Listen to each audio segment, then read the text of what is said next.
दोस्तों, क्या आप जानते हैं किसी भी बुक के अंदर जो हमारी इमेजेस लगी होती हैं उनको कैप्शन कैसे दिया जाता है? कैप्शन का मतलब नाम कैसे दिए जाते हैं। और अगर आप चाहते हैं जितने भी आपने अपनी बुक के अंदर इमेजेस डाली हैं और उनको कैप्शन दिया है, उसके बाद में उन सब इमेजेस का एक हमको अलग से इंडेक्स तैयार करना है। तो ये काम हम कैसे कर सकते हैं, आज की वीडियो में यही देखने वाले हैं। तो दोस्तों, मैं मोंटी सिंह स्वागत करता हूं आपके अपने यूट्यूब चैनल करियर स्किल वाला में। दोस्तों, हम पढ़ रहे हैं माइक्रोसॉफ्ट वर्ड के बारे में और ये हमारी माइक्रोसॉफ्ट वर्ड की 26वीं वीडियो है। चलिए तो दोस्तों, आज देखते हैं हम कैप्शन ऑप्शन के बारे में, इसका इस्तेमाल किस तरीके से किया जाता है। चलिए तो सबसे पहले मैं क्या करता हूँ, अपने माइक्रोसॉफ्ट वर्ड को ओपन कर लेता हूँ। तो मैंने क्या किया, यहाँ पे सबसे पहले अपने माइक्रोसॉफ्ट वर्ड को ओपन कर लिया है। और ओपन करने के बाद में अब मैं आपको दिखाता हूँ कि ये कैप्शन ऑप्शन हमको मिलता कहाँ पर है। तो दोस्तों, हम पढ़ रहे हैं माइक्रोसॉफ्ट वर्ड में इस टाइम में रेफरेंस, और रेफरेंस के अंदर जैसे ही हम जाएंगे तो यहाँ पर ऑप्शन मिलेगा हमको कैप्शंस, ये दिखाई देगा आपको यहाँ पर। इसके अंदर सबसे पहला फंक्शन होता है हमारा इंसर्ट कैप्शन, फिर होता है इंसर्ट टेबल ऑफ फिगर, फिर होता है इसके बाद में अपडेट टेबल, और इसी के नीचे होता है क्रॉस रेफरेंस। क्रॉस रेफरेंस तो आपको याद होगा, मैंने इंसर्ट के अंदर आपको क्लियर करा दिया था, पढ़ा दिया था ये। तो आज हम देखने वाले तीनों फंक्शन यहाँ पे देखेंगे। तो दोस्तों, हम क्या करेंगे, जब भी हमको किसी भी चीज़ की इंडेक्स बनानी होती है, चाहे हेडिंग की, चैप्टर की, चाहे पिक्चर की, या किसी टेबल की, तो हमें सबसे पहला पेज अपना खाली छोड़ के चलना होता है, क्योंकि इसके ऊपर हम अपनी इंडेक्स तैयार करते हैं। तो हम कंट्रोल के साथ में एंटर जैसे ही करेंगे तो नेक्स्ट पेज पे पहुंच जाएंगे। पहला वाला पेज हमारा क्या हो जाएगा, ब्लैंक रह जाएगा। इसके बाद में यहाँ पर कोई भी काम कीजिए, जैसे मान लीजिए मैंने एक फॉर्मूला लगा दिया यहाँ पर, और मेरे कुछ पैराग्राफ यहाँ पर लिखे हुए आ गए हैं, ये दिखा देंगे आपको। इसके बाद में यहाँ पर हमको चाहिए एक इमेज अपनी। कोई भी अगर इमेज चाहिए तो इंसर्ट में जाएंगे, और इंसर्ट में जाने के बाद में पिक्चर पे क्लिक करेंगे। पिक्चर पे जैसे आप क्लिक करेंगे तो आपकी जिस भी लोकेशन के ऊपर पिक्चर्स हैं, आप वहाँ पर चले जाएंगे। जैसे मैं डेस्कटॉप पे आया, और डेस्कटॉप के ऊपर मैंने कुछ इमेजेस यहाँ पर अपनी डाली हुई हैं। तो मैं कोई भी एक इमेज इसके अंदर से ले लेता हूँ। जैसे मैंने ये लिया, और मैंने इसको लेने के बाद में कोई भी एक इसको कैप्शन दे देता हूँ। कैप्शन देने के लिए वापस आपको जाना पड़ेगा रेफरेंस में। जैसे रेफरेंस के ऊपर क्लिक करेंगे तो यहाँ पर जाएंगे इंसर्ट कैप्शन। ध्यान रखना, इसके ऊपर हमको क्लिक करके रखना है, तब इंसर्ट कैप्शन के ऊपर क्लिक करेंगे। अब यहाँ पर आगे लिखा हुआ हमारा फिगर 1। अब चाहे तो यहाँ पर आप इसको फिगर 1 ही रख सकते हो, और चाहे तो आप यहाँ पे इसको चेंज भी कर सकते हो। तो नीचे आपको लेवल्स का ऑप्शन मिलेगा, जैसे इसके ऊपर क्लिक करेंगे तो यहाँ पर आप इमेज भी सेलेक्ट कर सकते हो इसकी जगह पे, यहाँ पर आप पिक्चर भी सेलेक्ट कर सकते हो। अगर आपने कोई टेबल बनाया तो टेबल भी सेलेक्ट कर सकते हो। तो मैं चाहता हूँ यहाँ पे पिक सेलेक्ट करना, तो जैसे पिक के ऊपर मैंने क्लिक करा तो पिक 1 अपना आप लिखा हुआ आ गया हमारा यहाँ पे ये। ठीक है। इसके बाद में क्या करना है, हमको जस्ट ओके करना है।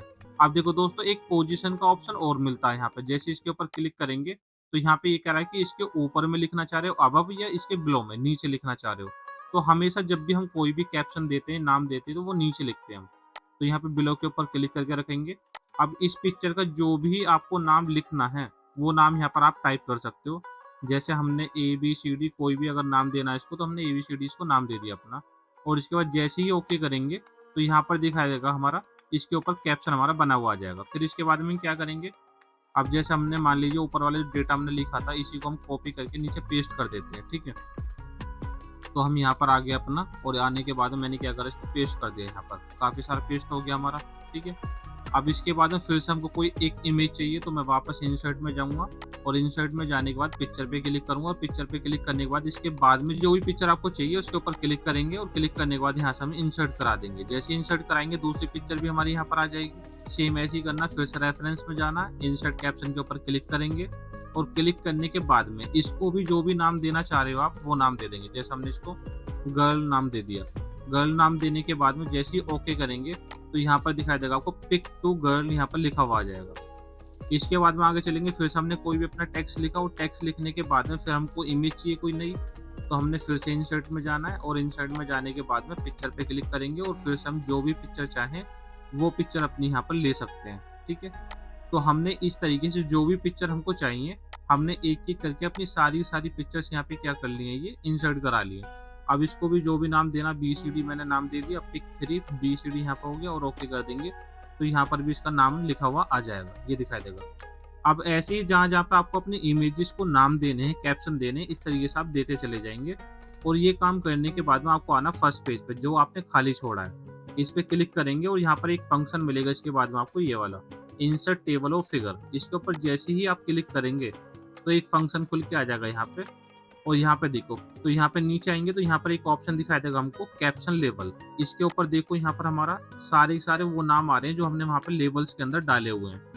अब जो भी आपने अपनी पिक्चर्स को नाम दिया, पिक 1 के नाम से दिया, पिक 2 के नाम से दिया, तो यहाँ से आप पिक वाला सेलेक्ट करेंगे। अगर आपने इमेज के नाम सेलेक्ट करा तो इमेज सेलेक्ट करेंगे यहाँ से अपना। तो जो भी आपने वहाँ से सेलेक्ट किया था उसी के ऊपर क्लिक करके जस्ट ओके कर देंगे। जैसे ही ओके करोगे तो यहाँ पर दिखा देगा हमारा एक इंडेक्स बन के आ जाएगा। पिक 1 है ABCD के नाम से, पेज नंबर 2 पे हमारी। पिक 2 है हमारी, यहाँ पर दिखा देगा आपको ये वाला, ठीक है, ये हमारी पेज नंबर 4 पे है। इसके बाद में पिक 3 है हमारी, ये पेज नंबर 6 पे है। तो इस तरीके से हम क्या कर सकते हैं, अपना इमेजेस को कोई भी नाम दे सकते हैं, कैप्शन दे सकते हैं, ठीक है जी। इसके बाद में एक ऑप्शन मिलता है हमको, यहाँ पर दिखा देगा हमारा अपडेट टेबल। अगर मान लीजिए आपने क्या करा, कोई भी नई टेबल इसके अंदर ऐड करी, मतलब कोई भी पिक्चर इसके अंदर आपने ऐड करी, जैसे मैंने मान लीजिए कुछ और काम किया और काम करने के बाद में मैंने एक इमेज यहाँ पर और ले ली अपनी। यहाँ से जाता हूँ मैं अपने इंसर्ट में, और इंसर्ट में जाने के बाद में फिर से मैंने पिक्चर के ऊपर क्लिक करा और कोई भी एक इमेज मैंने और ले ली। यहाँ से ये इमेज आ गई मेरी, और ये इमेज आने के बाद में मैंने क्या करा, इसको भी रेफरेंस में जाके कैप्शन दे दिया, ठीक है। और कैप्शन क्या दे दिया मैंने इसको, लास्ट पिक, मैंने ये डाल दिया इसको, ठीक है। और इसके बाद जस्ट ओके करूँगा तो यहाँ पर दिखा देगा सेम वैसे आ जाएगा लिखा हुआ जो हमने लिखा होगा। अब ऊपर जाएंगे तो हमारे यहाँ पर दिखा देगा अभी 3 ही पिक्चर आती है हमारी, ठीक है। अब हमें क्या करना है, अब हम जैसे ही इसके ऊपर अपडेट के ऊपर क्लिक करेंगे तो 3 पिक्चर में अब जो चौथी पिक्चर हमने ऐड करी थी उसकी इंडेक्स भी यहाँ पर हमारी ऐड हो जाएगी। जैसे मैं अपडेट के ऊपर क्लिक करूंगा, यहाँ पे क्या रहा सबसे पहले अपडेट पेज नंबर ओनली या अपडेट एंटायर टेबल। तो हमको एंटायर टेबल करनी है, मतलब जो भी हमने ऐड कराना है सब चाहिए हमको, चाहे पेज नंबर ऊपर नीचे हुए हों हमारे, चाहे हमने कोई भी नया नाम दिया हो। इसके बाद जैसे ही हम ओके करेंगे तो यहाँ पर आपको दिखाई देगा जो हमने लास्ट में अभी अपनी पिक ऐड करी थी इसके अंदर इंडेक्स के, तो यहाँ पर वो भी हमारी बनकर आ गई, ठीक है जी। तो दोस्तों आज के लिए इतना ही रखते हैं, मिलते हैं नेक्स्ट वीडियो में। अगर वीडियो अच्छी लगी हो तो वीडियो को लाइक करना, शेयर करना, कमेंट करना और हमारे चैनल को सब्सक्राइब करना नहीं भूलना।